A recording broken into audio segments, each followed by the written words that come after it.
নমস্কার বন্ধুরা, কেমন আছো তোমরা? আশা করি সবাই ভালো আছো। সুদেবী কিচেনে তোমাদের সবার স্বাগত। দেখো, আজ আমি বানাবো মাটন। মাটনটা ধুয়ে নিয়েছি। পেঁয়াজ, লঙ্কা, শুকনো লঙ্কাও দেবো, আদা রসুন ভিজিয়ে রেখেছি, আলুও কেটে নিয়েছি। আর আমি একটু ধনে জিরেটা ভেজেই দিই সবসময়। দেখো, একটু হালকা লঙ্কা, ধনে জিরে ভেজে দিয়েছি। ফোড়নে দিলাম একটু জিরে, তেজপাতা, শুকনো লঙ্কা, এলাচ, দারচিনি। দিয়ে দিলাম পেঁয়াজ, স্বাদ মতো লবণ, হলুদ। এখন এটাকে একটু ভালো করে কষিয়ে মাটনটা দিয়ে দিলাম। এবার মশলাটা বেটে নেব।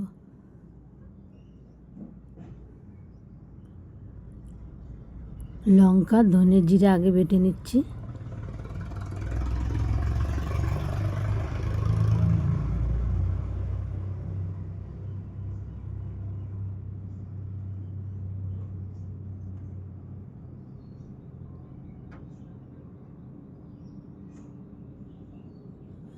হয়ে গিয়েছে ধনে জিরে বাটা, থালে নামিয়ে নিলাম।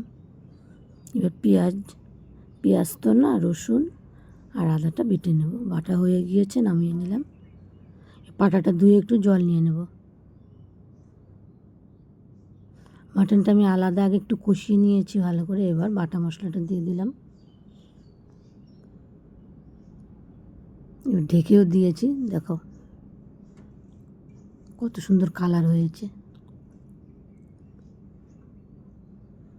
কষানো আধা হয়ে গিয়েছিল, তারপর দিয়ে দিয়েছি আলু। ভালো করে কষিয়ে নিয়ে একটু গরম জল দিয়ে দিলাম। হয়ে গিয়েছে। গরম মশলা দেবো, গরম মশলা দিয়ে নামিয়ে নেব।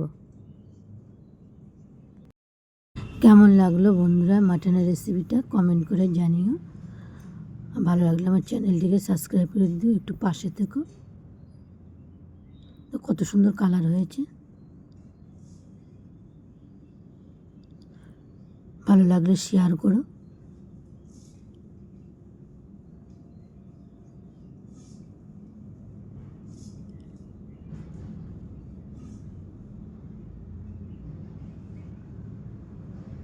ভিডিওটা এখানেই শেষ করছি বন্ধুরা। তোমরা ভালো থেকো, সুস্থ থেকো।